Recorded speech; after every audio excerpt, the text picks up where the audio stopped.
मुझे या किसी और को इस बात से कोई हैरानी नहीं होगी कि जब 14 नवंबर को बिहार विधानसभा चुनाव के नताइज हम सब लोगों के सामने आ जाएंगे तो उसमें बहुत बड़ा किरदार मुसलमानों का रहेगा।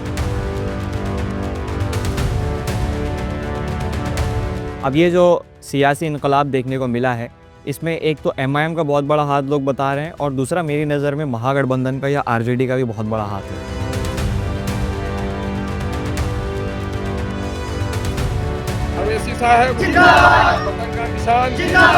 अब वो कैसे है, क्या हालात अभी चल रहे हैं, ग्राउंड रिपोर्ट क्या कहती है, हमारे संवाददाता जो लगातार घूम रहे हैं, लोगों का फीडबैक क्या आ रहा है, उस पर आज बात करेंगे। मैं जर्नलिस्ट मजहर, आप देख रहे हैं मुस्लिम सियासत। आखिर तक इस वीडियो में बने रहिए ताकि सारी चीज़ें खुलकर आपके सामने रखी जा सकें।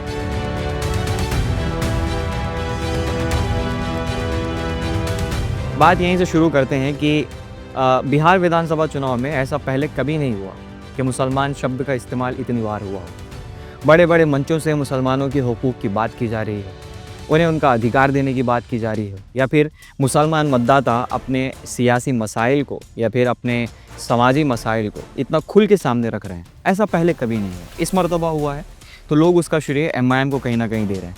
2020 के विधानसभा चुनाव में जब बिहार में एमआईएम ने 5 सीटें हासिल करके ये ऐलान कर दिया था कि वो लोग अभी भी एक नया सियासी इनकलाब बर्पा करने की वो हैसियत रखते हैं।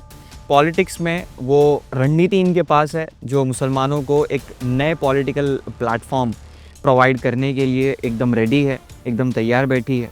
मगर आप सोचिए कि जो इस बार विधानसभा चुनाव का सफ़र रहा है उसकी अगर मैं आपको टाइमलाइन पेश करूं, पहले महागठबंधन ने वोट चोरी का इल्ज़ाम लगाया। राहुल गांधी और तेजस्वी यादव बड़ी ज़ोर शोर से वोट अधिकार यात्रा करते हुए नजर आए। वोट अधिकार यात्रा में सबसे ज़्यादा नुकसान किसको होने वाला था? अक़लियतों को होने वाला था, मुस्लिम मतदाताओं को होने वाला था और बैकवर्ड कम्युनिटीज़ के लोगों को होने वाला था, और महिलाओं को इसका सबसे ज़्यादा नुकसान झेलने को मिला।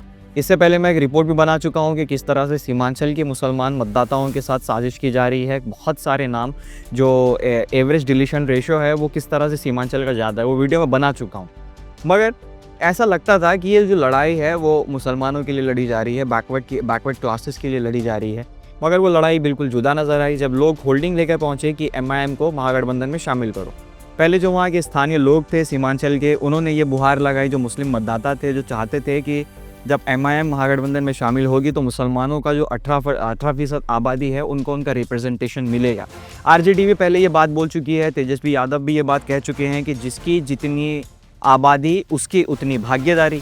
मगर जब टिकट का अनाउंस हुआ तो उसमें 143 कैंडिडेट्स में जब 18 सीटें सिर्फ मुसलमानों को दी गई और वो जो परसेंटेज था वो 18 से बहुत ज़्यादा नीचे था, 12% के आसपास उसका परसेंटेज निकल रहा है, तो वहाँ पर उसकी भी पुष्टि हो जाती है। एमआईएम ने हाथ बढ़ाया महागठबंधन में शामिल होने के लिए, वो बात नहीं मानी गई। ये बहुत ही स्मार्ट मूव आप कह सकते हैं कि एमआईएम की तरफ से खेला गया। जो बी टीम का इल्ज़ाम होता था वो आपको हाल फिलहाल में सुनने को नहीं मिल रहा होगा किसी भी पार्टी की तरफ से, कोई भी राजनीतिक दल है महागठबंधन की तरफ से भी ये बात नहीं कही जा रही। क्यों नहीं कही जा रही है?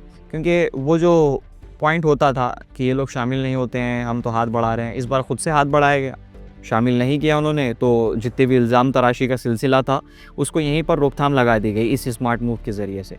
उसके आगे क्या हुआ, जब किसी के पास कोई मुद्दा नहीं रहा तो हमारे पास जो अवाम का फीडबैक पहुंचा है ग्राउंड से, उन लोगों का ये कहना है कि जो लोग पार्टी छोड़ करके जा रहे हैं, जो लोग टिकट के लिए मांग कर रहे थे, बहुत सा एक कंट्रोवर्सी चली है सोशल मीडिया पर, अलग अलग बयानात लोगों की तरफ से दिए गए हैं कि एमआईएम में पैसे देकर टिकट बांटा जा रहा है और एमआईएम में को कुछ ही लोग हैं जो कैडर था ग्राउंड का, जिन्होंने काफ़ी समय से लोगों में रहे हैं, लोगों के बीच में रहे, उनकी मदद की, उनकी बात सुनी, उनको टिकट नहीं दिया गया। अब आप खुद सोचिए कि एक ऐसा पॉलिटिकल प्लेटफॉर्म जिसकी वेव बनी हुई है, बहुत ज़बरदस्त वेव बनी हुई है, अब ये वेव के चलते ये लोग नाराज़गी का इजहार कर रहे हैं। मगर इससे पहले ऐसा होता था कि कोई अगर एमआईएम ऑफ़र भी कर रही है तो कोई इलेक्शन नहीं लड़ता था। मगर जो वेव बनाई गई जिसमें लोगों का कहना है कि अख्तरुल ईमान का, एडवोकेट आदिल हसन का, ऐसे कुछ लोग हैं जिनका बहुत बड़ा किरदार रहा है, इसी की वजह से ये हुआ है कि मुसलमान इस बार टिकट बांट रहा है और मुसलमान इस बार टिकट के लिए लड़ रहे हैं। ऐसी सियासी शौर बेदारी इससे पहले कभी देखी नहीं गई थी और उसका सबूत इससे बड़ा कुछ नहीं हो सकता कि कोई एक पॉलिटिकल प्लेटफॉर्म मुसलमानों की बात इतनी ज़ोर शोर से जो करता है वो इतना चर्चित है और उसी में मुसलमान टिकट के लिए आपस में लड़ रहे हैं। ये अपने आप में एक अचीवमेंट है जो आप कह सकते हैं कि जो 14 नवंबर को नताइज आने वाले हैं उसमें बहुत बड़ा किरदार क्यों रहेगा, इसीलिए मैं कह रहा था। मगर इसी बीच जो बीजेपी है, यहाँ पर बीजेपी बनाम ग्रैंड डेमोक्रेटिक अलायंस GD है, जो थर्ड फ्रंट बनाया है MIM ने, और स्वामी प्रसाद मौर्य और चंद्रशेखर आज़ाद की पार्टी तीनों मिलकर ये जो गठबंधन है इसका सीधा मुकाबला बीजेपी से नज़र आ रहा है। क्योंकि बीजेपी जब कभी आरोप लगाती है तो वो मुसलमानों के ख़िलाफ़ में खुल कर आ गई।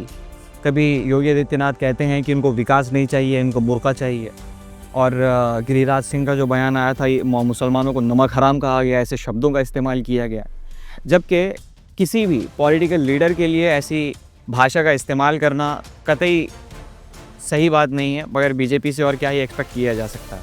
मगर आप देखिए कि RJD के नेता मृत्युंजय तिवारी इसके जवाब में क्या कहते हैं कि 11 साल से यहाँ पर बीजेपी की हुकूमत थी, मगर इसके बावजूद भी जब बीजेपी के पास मौका था तो उन्होंने किसी भी व्यक्ति को जिसे वो गद्दार या नमक हराम बता रहे हैं उसे पाकिस्तान क्यों नहीं भेजा। अब आप खुद सोचिए कि ये क्या बात कह रहे हैं, ये मुसलमानों के समर्थन में था या खिलाफ में था। ये बात कहना कि 11 साल से आपकी हुकूमत थी तो किसी को पाकिस्तान भेज देते, ये मृत्युंजय तिवारी का बयान था, वो भी गिरिराज सिंह के ऑपोजिट में।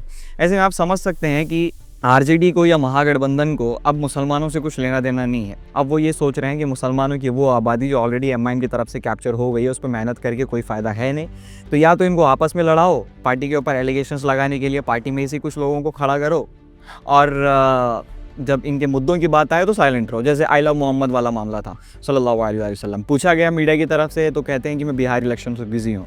इस पर उन्होंने बात करना भी गवारा नहीं समझा, जबकि इनके जो भाई हैं तेज प्रताप यादव वो इनसे बेहतर मालूम होते हैं मुसलमानों के हक़ में, क्योंकि उन्होंने बाज़ाब्ता ये चीज़ कही कि ऐसा कोई कैसा कर सकता है, ये हालात हमें देखने को मिल रहे हैं, उसकी निंदा की उन्होंने। हालात साफ़ हैं अब तो, और वो ये हैं कि सीमांचल में या फिर वो 25 सीटें जो MIM जिस पर चुनाव लड़ रही है, हो सकता है कि वो 25 सीटें बहुत बड़ा इनकलाब लेकर के आएंगी। अगर MIM के टिकट आंकड़ों की बात करेंगे तो 90% से ज़्यादा टिकट्स मुसलमानों को दिए गए हैं, और 2 नॉन मुस्लिम कैंडिडेट्स भी हैं जो काफ़ी चर्चा में हैं। राणा रंजीत सिंह उसमें से एक हैं, बाकी दीगर दलों के भी अलग अलग पॉलिटिकल लीडर्स। मगर कुल मिलाकर आप देखिए कि इस मरतबा जो माहौल बना हुआ है सीमांचल में, ख़ास तौर से मुसलमानों में ख़ास तौर से, वो माहौल अप्रिशिएटिव है अपने आप में। जिस समाज को, जिस तबके को, जिस कम्युनिटी को उनके पॉलिटिकल हक से वंचित कर दिया गया इतने सालों से, अब वो अपनी सियासत की बात करते हैं, अब वो अपने मसाइल की बात करते हैं। तो हो सकता है कि 14 तारीख को जो नताइज आएंगे उसमें एक बहुत बड़ा इनकलाब आने वाला है।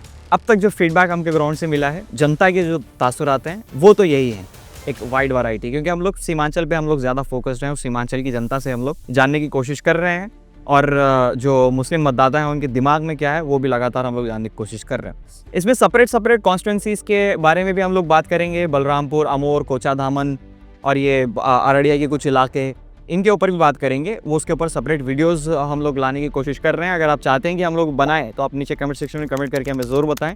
इस वीडियो को शेयर कीजिए ज़्यादा से ज़्यादा, ताकि और लोगों तक ये रिपोर्ट पहुंच सके। बाकी मिलते हैं अगले वीडियो में, किसी नए मुद्दे पर फिर से बात होगी।